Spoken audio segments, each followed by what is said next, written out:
I live by a code of silence understood by few. I was taught to desecrate enemy spots and leave them boxed by the pew.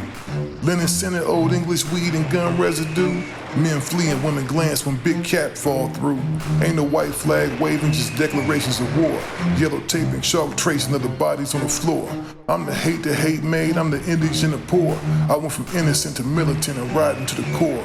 Miseducation, discrimination, and scorn from a nation. Add project bricks and segregation in the makings of a gangster. Fuck your mule and 40 acres, I need reparation. Pay before that trip to Amistad, the murders, rape, and hangings. How you look down on my banging when you cause what I'm claiming? I can study Uncle Sam to learn the rules of engagement.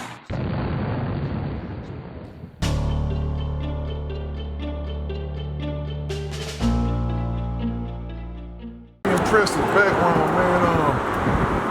When did you decide it was time for you to make a change and you know, just make that move that you make the transition over into corporate America?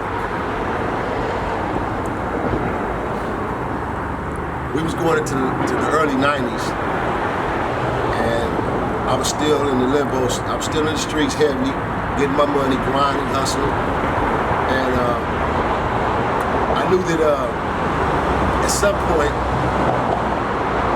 I was not gonna transition and take this hustling gig, this hustling money, stuff that I'm sitting on, and flip it into something legitimate. So, for about from 1990, 91, early 92 is when I got the phone call. I got a phone call from Flatfield Productions, which was a production company out of New York. Shout out to Hal and Jim. That's what changed my life, man. When I met those two cats, man, a Jew boy, man, and he did a film in the Nixon Garden after the aftermath of the 1992 riots and the 1992 peace treaty that was developing underground. He shot this film called Through the Eyes of the Children, 112th Street Central, 112th Street and Central, Through the Eyes of the Children. And they called me in to be one of the leads of this documentary based on my reputation, my name, and me representing my hood and my people at the time. So me and my big homie Cartoon, we were the leads of this project. And also my little homie, Lil Theo, he was the lead, the little kid in it. So when they interviewed me, instead of me taking a little couple of dollars, like a lot of my people did, I flipped it. I came at it with a business proposal. And I told him, I said, instead of you paying me $1,000, I need $5,000 for my story. And on top of that, I need residuals, and also, would you help me, guide me, or show me the way into the industry? I want to become a filmmaker. I want to be an actor. I want to do this film shit. This is what I want to do. And they said, are you serious? I said, I'm dead serious. So I went to an attorney of mine I had. He drafted up some paperwork for me. I took it back to him. Chilled with them, okayed it. They paid up my first tuition in school.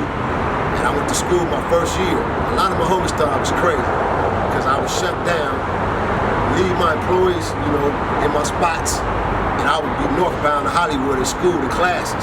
You know, kind of like take the, I was the exact character of Springer in The Wire. When Springer decided to get out and he was going to Winterton School, he was learning the game to become legitimized when he was dealing with all these construction people. I did the same exact thing with my characteristics. I left my hood, Nixon Garden, northbound to Hollywood. I went to school. I was eager, I was hungry, I wanted to learn it all. I didn't want to just be an actor. I wanted to become a producer, a director, a writer, because I knew I had all the skill sets. And being the fact that I was a business-minded and business frame-minded, I knew that I had to learn behind the scenes as well, because I'm not gonna sit down across the table and just talk to my attorney and allow my attorney to just tell me a bunch of shit, and at the end of the day, he's sticking the most in me than the industry is. He's the one taking all my money because he's trustworthy. Same for my accountant, same for my PR. So I'm hands-on with everything that I do. I know this game. So when I sit down, I can talk that language. When I talk to my attorney, I talk attorney talk with him. When I talk to my PR, I can understand and talk PR talk. When I talk to my accountant, I can break them numbers down and talk counting numbers with him. So this is the things I learned and went back to school to obtain my master's degree from AFI. I turned my AA degree in writing, drama, arts, and theater in LACC, man. I've been to a host of academies. I've been to tons of workshops, tons of acting workshops. I have an extensive resume, extensive bio. I've been at this shit 19 and a half, going 20 years, man. Passionately, and I love it.